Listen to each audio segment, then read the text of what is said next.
Hello दोस्तों, मैं सुभय कुमार। दोस्तों 67 बीपीएससी एंड सीडीपीओ के लिए जो मेंस का स्पेशल जो चल रहा है दोस्तों, उसको लेकर आज हम करंट अफेयर्स का जो ला रहे हैं उसमें भारत चीन से रिलेटेड है और अमेरिका को भी इंक्लूड इसमें किए हैं। ये दो पार्ट में होगा वीडियो दोस्तों। फर्स्ट पार्ट है जो आपका अभी होगा और सेकंड पार्ट है जो कल होगा। वीडियो अच्छा लगता है दोस्तों तो निश्चित रूप से नम्र निवेदन है कि वीडियो को आप लाइक एंड सब्सक्राइब जरूर करें एंड इस चैनल को आगे बढ़ने में सपोर्ट करें। हम आपसे ये आशा करते हैं और उम्मीद रखते हैं। तो आगे बढ़ते हैं दोस्तों। भारत चीन से लेकर जानते हैं कि भारत चीन के बीच 1962 के बाद अभी वर्तमान में 2017 में जो डोकलाम हुआ था, उसके बाद 2020 में जो आप 1 अप्रैल को जो बहुत बड़ी घटना हुई, जिसमें है जो हमारे 20 जवान जो शहीद हुए थे वो बिहार रेजिमेंट का ही थे। तो निश्चित रूप से ये एक बहुत बड़ी घटना थी। उसके बाद पूरे ही वैश्विक अंतर्राष्ट्रीय संबंध में भारत और चीन के जो कटुरता है धीरे धीरे और बढ़ती चली गई और इसका जो प्रभाव है कहीं ना कहीं है जो चाइना की जो हठ धर्मिता है, जो चाइना अपने आप को सुपर पावर के रूप में देख रहा है, चाइना एशिया के सुपर के रूप में देख रहा है, यूनिपोलर वर्ल्ड और यूनिपोलर साउथ चाइना सी के बारे में देख रहा है।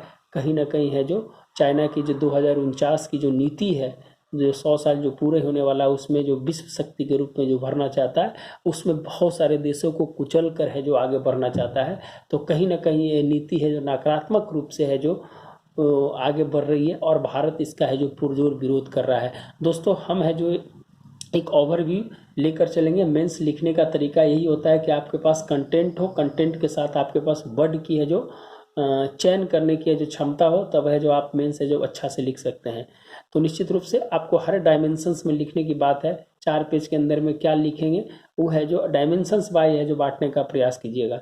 तो दोस्तों हम है जो भूमिका लिखते हैं कि वैश्विक अंतर्राष्ट्रीय संबंध में प्रत्यक्ष और अप्रत्यक्ष उदाहरण के रूप में विवाद के साथ सहयोग की प्रकृति, विवाद के साथ सहयोग की प्रकृति, नवपंथशील के रूप में एशिया की नई राजनीति का स्वरूप, सीमा विवाद, विस्तारवादी नीति, असहयोग नीति, जैविक हथियार, परमाणु खतरा, मानवाधिकार जैसी उत्पन्न समस्या वैश्विक अंतर्राष्ट्रीय संबंध के रूप में नकारात्मक नीति को हठधर्मिता से भविष्य की शीत युद्ध के रूप में अपनी जड़ें मजबूत कर रहा है।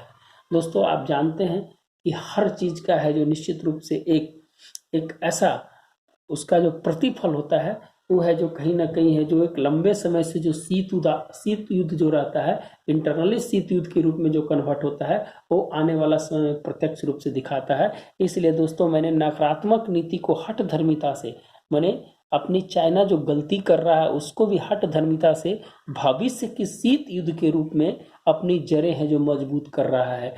अब आपने कुछ दिन पहले स्टेटमेंट जो सुना होगा दोस्तों, जो चीन के जो अमेरिका में जो चांसलर हैं, वहाँ उन्होंने है जो बोला कि कभी भी अमेरिका है जो शीत युद्ध को है जो नहीं दोहराना चाहिए, क्योंकि हम रसिया नहीं है, हम चाइना है, इसका अंजाम बहुत ही बुरा होगा। वहाँ के जो चांसलर थे, वहाँ के जो हाई कमिश्नर थे यांग बिंग ने है जो ये स्टेटमेंट दिया था और यह स्टेटमेंट है जो अमेरिका के लिए एक बहुत बड़ी चुनौती के रूप में है जो सामना कर रहा है। अभी हाल फिलहाल में जी जिनपिंग ने है जो अपनी जो बैठक थी वहाँ पर, जो कम्युनिस्ट की जो बैठक थी वहाँ पर, उस बैठक में अपने आप को आजीवन राष्ट्रपति जो घोषित किया है। उसमें है जो सबसे बड़ी इसकी जो मंशा है, जो इसका है जो दूरदृष्टि है कि किस प्रकार से हमें है जो सुपर पावर की दौर में है जो आगे रहना है और अमेरिका को कैसे बीट करना है, इसके लिए वो किसी भी हद तक है जो जाने को तैयार है। भारत के साथ जो रिलेशंस कहीं ना कहीं है जो दोनों के बीच में जो कमजोर हुई है, इसके बीच में सबसे बड़ा कारण अमेरिका है। भारत अमेरिका के बीच मधुर संबंध और क्वाड जैसी संस्था ने भारत चीन की है जो नींद है जो उड़ा कर रख दी है।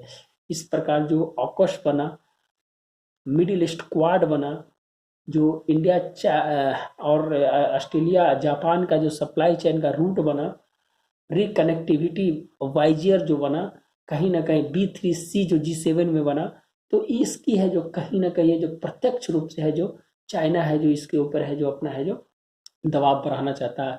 और भारत एशिया की सबसे बड़ी वर्तमान समय में है जो अर्थव्यवस्था से बढ़ने वाला देश है, भारत की विकास की स्थिति में बढ़ने वाला देश है और भारत को किसी न किसी तरीके से जो युद्ध में लाना चाहता है, ताकि भारत की अर्थव्यवस्था ब्रेक करे और है जो एशिया में सुपर पावर के रूप में उभरे।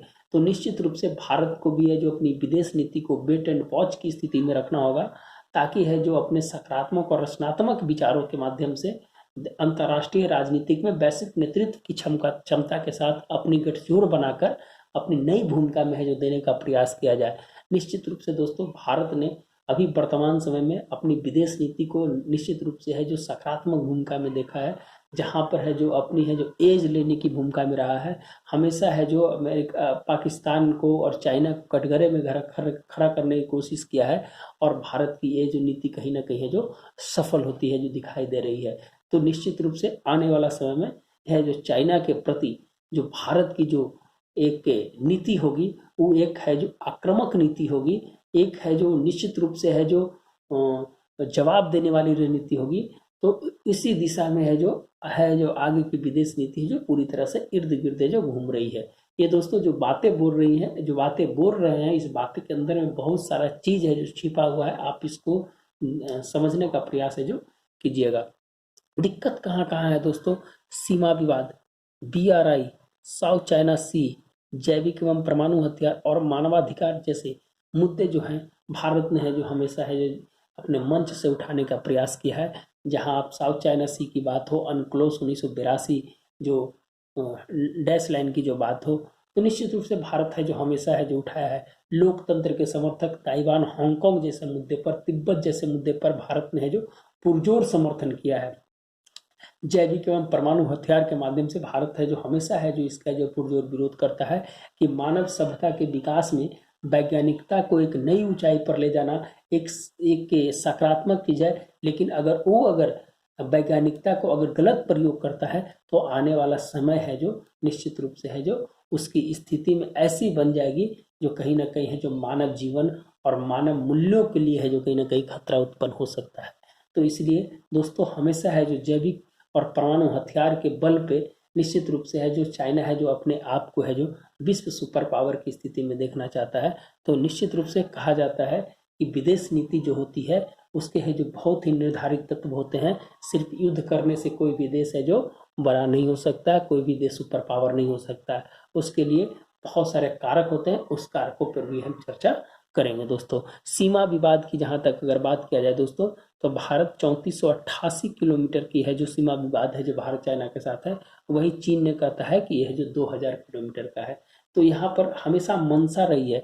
कल के स्टेटमेंट जो आप है जो पढ़े होंगे, टाइम्स ऑफ इंडिया में आया है कि अरुणाचल प्रदेश में 15 ऐसे जगह हैं जहां पर है जो चाइना ने अपना है जो नाम बदल दिया है, और अरुणाचल का अपना नाम है जो वहां पर जानपांग दिया है। 15 ऐसे जगह हैं, उनका है जो नाम बदल कर है जो चीन ने है जो उसकी स्थिति है जो कहीं ना कहीं है जो बदलने का प्रयास किया है। तो भारत के विदेश मंत्रालय के PIB में आप जब पढ़िएगा, तो PIB में दिया हुआ है कि नाम बदलने से तथ्य नहीं बदलते हैं, जो सत्य होता है वो बस सत्य होता है। कहीं ना कहीं है जो चाइना की मंशा है जो भारत के प्रति एक नकारात्मक रूप में है, और इसे है जो भारत की विदेश नीति को एक नई रूप में है जो देखना चाहिए। यहाँ दोस्तों जो सीमा विवाद है, जो पश्चिमी सेक्टर की बात हो गई, मध्य सेक्टर की बात हो गई, पूर्वी सेक्टर की बात हो गई, इसमें है जो 1770 किलोमीटर का जो लद्दाख का एरिया है, जो ऊपर का एरिया है, वो है जो वहाँ पर विवाद है। जिसमें आपने गलवान के बारे में आपने नाम सुना होगा 2020 में। 2020 से पहले अगर नहीं सुने होंगे तो 2020 में सुन लिए होंगे। दौलत बेग ओल्डी, दरबुक और सियोक जो जगह है वहाँ पर है जो ये पूरा डिस्प्यूट था। और दौलत बेग ओल्डी के बारे में कहा जाता है दोस्तों कि भारत है जो सामरिक स्थिति से कहीं ना कहीं है जो वहाँ पर है जो एज लेने का प्रयास कर रहा था, और इसी को ब्रेक करने के चलते है जो वहाँ पर है जो इस तरह का है जो चाइना के द्वारा है जो हठ धर्मिता और हस्तक्षेप की है जो बात की गई। सामरिक रूप से बहुत ही महत्वपूर्ण है जो पश्चिमी सेक्टर का जो इलाका है दोस्तों, बहुत ही महत्वपूर्ण है। जिसमें आप जानते हैं दोस्तों कि बफर स्टेट और बंद गोभी की नीति, ये दो है चाइना के साथ भारत की जो रिलेशंस में होती है। जो बंद गोभी की नीति के बारे में बताएंगे दोस्तों कि आगे कैसे है जो वहाँ पर पेट्रोलिंग पॉइंट के पास है जो धीरे धीरे अपनी है जो बात को ऐसे बढ़ा रहा है। और ये है जो बंद गोभी की नीति, गोभी कैसे होता है दोस्तों, उस तरह से है जो अपनी आगे की ओर धीरे धीरे है जो पेट्रोलिंग पॉइंट बढ़ा रहा है, और इसको है बंद गोभी की नीति के रूप में है जो अपनी है जो नई विदेश नीति की चाल को है जो समझाने का प्रयास कर रहा है। भारत को निश्चित रूप से है जो इस बंद गोभी नीति को है जो तोड़ना पड़ेगा, उसकी है जो स्थिति को समझना पड़ेगा, तब है जो आगे है जो भारत अपनी नई ऊंचाइयों को है जो प्राप्त कर सकेगा। तो जॉनसन लाइन जानते हैं दोस्तों कि 1853 और मैकडोनाल्ड लाइन 1892, ये दोनों लाइन्स हैं दोस्तों। एक लाइन्स है जिसके बारे में बोला जाता है कि जम्मू कश्मीर का जो पूरा इलाका है वो है जो पूरा है जो उस चाइना में पूरा लद्दाख का इलाका सियाचिन है जो एक में था, जो मैपिंग में था, और दूसरा में जो है दोस्तों मैकडोनाल्ड लाइन में कहता है कि वो पूरा इलाका है जो जम्मू कश्मीर का इलाका है। तो ये दोनों पर है जो एक चाइना नहीं मानता, एक दूसरा भारत नहीं मानता है।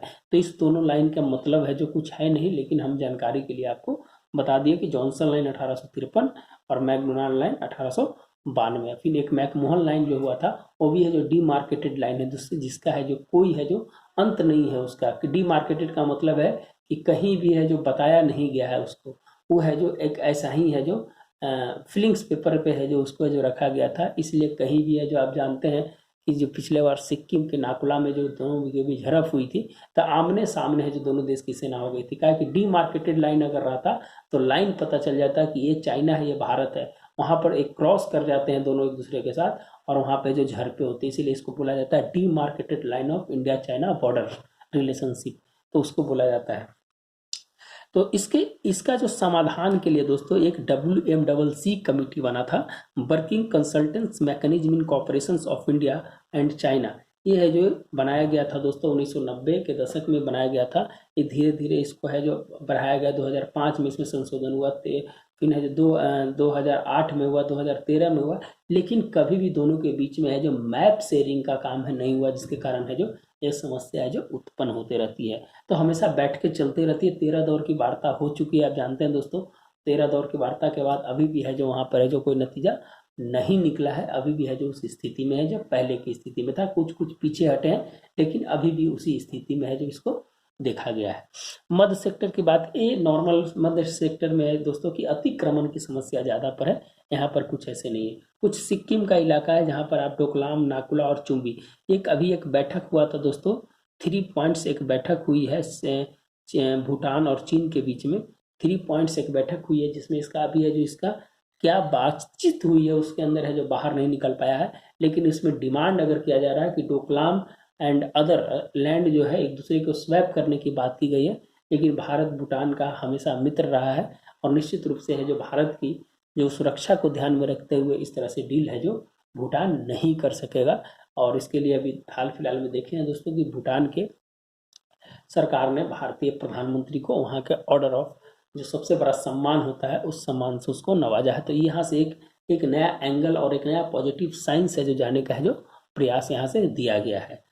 आगे बढ़ते हैं दोस्तों। पूर्वी सेक्टर में जो है जो 90,000 स्क्वायर वर्ग किलोमीटर का जो तवांग का इलाका है, जो अभी बताए थे कि नाम चेंज हो गया उसका, भी उन्होंने नाम चेंज करके जानपांग कर दिया। और जल नीति में कहीं ना कहीं विरोधाभास है जो वहाँ पर है दोस्तों। वाटर बम का यूज है जो कहीं ना कहीं है जो वाटर बम का यूज है जो कहीं ना कहीं है जो अमेरिका चाइना है जो भारत के खिलाफ कर सकता है। तो यहाँ भी ध्यान है जो रखना है। ये पेट्रोलिंग पॉइंट था दोस्तों जो गलवान में हुआ था। या भारतीय सेना यहाँ तक पेट्रोलिंग करती है और ये चाइना की सेना करती है। लेकिन ये क्या किया था दोस्तों कि ये बढ़कर यहाँ पर आ गया था, जिसके चलते यहाँ झड़पें हुई थी अप्रैल में और 20 सैनिक शहीद हुए थे। और यहाँ से अब है जो वापस है जो चीन है जो वापस जा रहा है। यहाँ पर जो भी पेट्रोलिंग होती है दोस्तों, वहाँ पर हथियार के साथ नहीं पेट्रोलिंग होता है, हथियार के साथ पेट्रोलिंग नहीं होती है। यहाँ पर ऐसा ही खुले बिना शस्त्र के साथ है जो वहाँ पर जाकर पेट्रोलिंग किया जाता है। और इसी स्थिति में जो झड़पें हुई थी और यहाँ जो हुआ था और धीरे धीरे है जो ये आगे बढ़ने का है जो प्रयास किया था। तो यही पेट्रोलिंग पॉइंट है दोस्तों। आप इसको एक मैप में आप देख सकते हैं। और पेंगोंग झील है जो यहाँ पर है, पेंगोंग है उत्तरी और दक्षिणी है, जहाँ पर विवाद जो था दोस्तों है जो उत्तरी पेंगोंग के पास था और दक्षिणी पेंगोंग के जो नीचे का इलाका है उसमें जो थोड़ा डिस्प्यूट था उसमें, लेकिन ज़्यादा है जो डिस्प्यूट जो था उत्तरी पेंगोंग के पास था। आगे बढ़ते हैं दोस्तों। BRI जो इसका आगे का पार्ट है जो BRI है, बॉर्डर एंड रोड इनिशिएटिव, जानते हैं बहुत बड़ी 169 देशों में यहाँ तक है जो अपनी चीन ने है जो इसका निवेश कर दिया है। करीब करीब 9,000 कितना करोड़ रुपया है जो इसमें है जो इसका जो 157 देशों तक है जो इसके जो पहुँच है जा रही है। आप समझ सकते हैं दोस्तों। इसके काउंटर करने के लिए क्या किया जा रहा है? Quadrilateral security dialogue, AUKUS, Australia, USA, Britain, AUKUS, G7 में B3C बिल्ड मेकर वर्ल्ड के बाद मिडिल ईस्ट क्वाड और फाइव आइज जैसी संस्था है जो कहीं ना कहीं है जो संगठन है जो BRI को लिए है जो उसके उसके जो चुनौतियां हैं उस चुनौतियों को दूर करने में है जो ये सब है जो काम करेगा और भारत इससे डायरेक्ट है जो इफेक्टेड होगा दोस्तों। भारत को डायरेक्ट इफेक्टेड का मतलब भारत इससे डायरेक्ट है जो लाभ है जो उठा सकता है।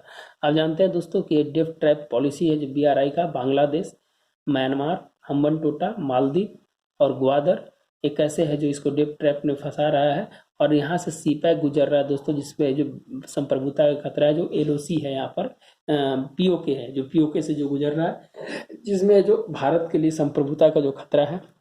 और ये जो 27,000 किलोमीटर का जो रूट ट्रेड है जो उसका था, ये इसको कम करके 3214 कितना हो गया है दोस्तों, 3214 किलोमीटर मात्र बच गया है। ये पूरा ऐसे जो ट्रेड करता था चाइना, अब है जो मात्र ग्वादर से ही यहाँ पर है जो लेगा और यहाँ से है जो सीधे चीन में जो घुस जाएगा। तो इसका करीब करीब 23-24 हज़ार किलोमीटर है जो इसकी बचत हो रही है। तो निश्चित रूप से है जो इसका है जो एक नया लाभ है जो चाइना को मिल सकता है।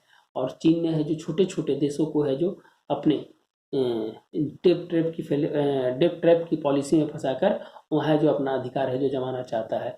और भारत है जो हमेशा सहयोग की भूमिका में, बिग ब्रदर सिंड्रोम नहीं, बिग ब्रदर सहयोग के रूप में है जो काम करता है। और निश्चित रूप से भारत है जो इस पे है जो कामयाब होने में कहीं ना कहीं सफल होगा। कोविड मैत्री की बात हो, ऑपरेशन मैत्री की बात हो, कैसे है जो भारत ने है जो वहाँ पर काम किया जाकर और है जो लोगों को है जो सहायता प्रदान किया। तो निश्चित रूप से भारत की संस्कृति एक सम्मानजनक स्थिति में रही है। भारत है जो शांतिपूर्ण सद्भाव और शांतिपूर्ण सह अस्तित्व और शांतिपूर्ण भाईचारा की है जो बात करता है। तो निश्चित रूप से है जो ये एक बहुत बड़ी है जो भारत के लिए जो चिंता का विषय है, लेकिन भारत इसके लिए जो नई तकनीक और नई रिलेशनशिप के साथ इसको तोड़ने में कहीं ना कहीं है जो सफल हो पाएगा। संप्रभुता के लिए काउंटर डेप ट्रैप की नीति से बचाना। जानते हैं दोस्तों कि जितना जो देश है उससे है जो कम से कम 25 से 30% है जो इसका GDP का 20 से 40% है जो उसके चाइना की है जो ब्याज में इंटरेस्ट देने में लगता है। और उसकी है जो स्थिति है जो धीरे धीरे है जो और है जो डेप ट्रैप में फंसती जा रही है। Japan Asia connectivity, INSTC route, cotton silk route और India Japan Australia supply chain routes, इस माध्यम से है जो उसको काउंटर करने का है जो प्रयास किया रहा है। नेपाल तक है जो दोस्तों रेल मार्ग है जो लुम्बिनी तक पहुंचा दिया है, वहां से भी सामरिक हित है जो लेने का प्रयास किया और भारत भी इसमें लगा हुआ है। एक चीज़ देखिए, नेपाल ऐसा स्टेट है, ऐसा देश है दोस्तों जहाँ पर है जो इंडिया है इसकी मदद कर सकता है, क्योंकि इसके मैदानी भाग से भारत के साथ है जो इसका है जो एक सकारात्मक जुड़ाव है। और है जो जानते हैं कि बेटी रोटी का जो रिश्ता है एक नेपाल के साथ। और दूसरा चीज़ कि जो चाइना इन्वेस्टमेंट करता है तो चाइना वहाँ से कुछ नहीं है जो वहाँ से मिलेगा। जिस प्रकार अफगानिस्तान में अमेरिका खाली हाथ लौटना पड़ा, अगर भारत के साथ अगर गलत नज़रिए से अगर चाइना देखता है तो उसको नेपाल में कुछ नहीं मिलेगा, नेपाल से भी उसे खाली हाथ जाना पड़ेगा। अफगानिस्तान में भारत के खिलाफ है जो अभी गठजोड़ है जो दोस्तों वहाँ के तालिबान के साथ है जो कर रहा है। और पाक में सीपैक जो बताया अभी, और ईरान के साथ $400 मिलियन का है जो निवेश है जो 25 वर्ष के लिए किया है। और भारत है जो चाबहार के साथ है जो रिलेशन है। तो चाबहार दिवस 6 मार्च को मनाया जाता है और चाबहार के लिए हमने एक वीडियो बनाया, आप उसको जो विशेष देख लीजिएगा। कुछ इंपॉर्टेंट पार्ट हैं दोस्तों जो वाटर बम की हमने बात किया था, जल की मात्रा में गुणवत्ता में है जो कमी कर सकता है किसी प्रकार से है जो नॉर्थ ईस्ट का जो इलाका है जहाँ पर है जो बाढ़ आने की स्थिति हो जाती है, तो उससे वाटर बम का है जो प्रयोग विषम परिस्थिति में वो कर सकता है। आपदा की स्थिति में है जो ये जो ले सकता है। पर्यावरण एवं जैव विविधता के लिए बहुत खतरा है वहाँ पर और विश्वास में कमी है। इसके लिए भारत है जो नेशनल जो जल नीति है जो अमेरिका पाकिस्तान चाइना के साथ जो चल रहा है, जिसमें डेटा एक्सचेंज होता है, पिछले 1 साल से डेटा एक्सचेंज भी नहीं हुआ है। तो निश्चित रूप से है जो मंशा है जो सही नहीं है। ट्रेड भ्रष्ट करने की है जो बात है जो भारत हमेशा है जो आयात निर्यात में निश्चित रूप से है जो भारत का निर्यात है जो $12 बिलियन है, वही अमेरिका का जो वहाँ से निर्यात है भारत के लिए जो है जो 44 से $45 बिलियन है। कुछ कमा है, लेकिन निश्चित रूप से चाइना है जो भी एज में है जो ट्रेड भ्रष्ट के रूप में भी है जो कर रहा है। हमने डिजिटल स्ट्राइक करने की बात की थी, डिजिटल स्ट्राइक किया था, बहुत सारे ऐप को मैंने बंद कर दिया था वहाँ पर है जो चीन की। तो हमने डिजिटल स्ट्राइक भी है जो करने का है जो प्रयास किया है। डेप ट्रैप की नीति से है जो बचाने की है जो हमारी जो सबसे बड़ी मंशा है जो छोटे छोटे देश हैं। साउथ चाइना पॉलिसी एक बहुत बड़ा है जो इम्पोर्टेंट चैप्टर है दोस्तों, इसके लेकर एक अलग वीडियो आएगा। कैसे है जो साउथ चाइना 13.5 लाख वर्ग किलोमीटर का एरिया को कैसे 9 डैश लाइन के माध्यम से चाइना है जो ट्रैप फंसा कर रखे हुए है, और जितने फिलीपींस जैसे छोटे छोटे देश हैं उसको परेशान करने में है। तो निश्चित रूप से भारत है जो इस छोटे देशों के साथ एक नए संगठन के रूप में है जो कुछ ही समय के बाद है जो आने जा रहा है। जैसे तालिबान के साथ गठजोड़, तालिबान नहीं, ताइवान के साथ जिस प्रकार से गठजोड़ हुआ है माइक्रो प्रोसेसर एंड छोटे चिप के लिए भारत ने कैसे है जो उसको है जो अपनी आत्मनिर्भरता को बनाने का है जो प्रयास किया है। म्यांमार में लोकतंत्र की कैसे है जो हत्या की और उसका कैसे है जो समर्थन किया। ताइवान तिब्बत पॉलिसी पे भारत की क्या है जो राय है, और हांगकांग और ताइवान पे है जो भारत की अपनी राय है जो व्यक्त करने का है। तो दोस्तों वीडियो है जो ज़्यादा लंबा होगा, हम 20-22 मिनट से ज़्यादा वीडियो नहीं बनाते हैं। और नेक्स्ट टॉपिक जो रहेगा दोस्तों अमेरिका चीन भारत, इसी में टकराव की स्थिति, फिर आपस गठबंधन एवं चीन की नीति का क्या विरोध, विश्व पर मंडराता चीनी खतरा और परमाणु खतरा जैसे है जो टॉपिक है जो हम है जो इसमें आगे लेकर आएंगे दोस्तों। तो आपको वीडियो अच्छा लगता है तो निश्चित रूप से लाइक एंड सब्सक्राइब जरूर करें, वही मेरा मानक होता है। और नम्र निवेदन है कि निश्चित रूप से सब्सक्राइब करें अगर वीडियो अच्छा लगता है तो। धन्यवाद दोस्तों, मिलते हैं नए वीडियो के साथ। धन्यवाद। कुछ ऐसी त्रुटियां रह गई होंगी कुछ बोलने में तो आप उसको सुधार कर लीजिएगा। हम भी है जो दोस्तों हैं अपनी मेहनत सोचते हैं कि जो भी लाएँ वो सत्यता आपके सामने लाएँ, और कोशिश करते हैं सत्यता ही लाने का। तो धन्यवाद दोस्तों, मिलते हैं नए वीडियो के साथ।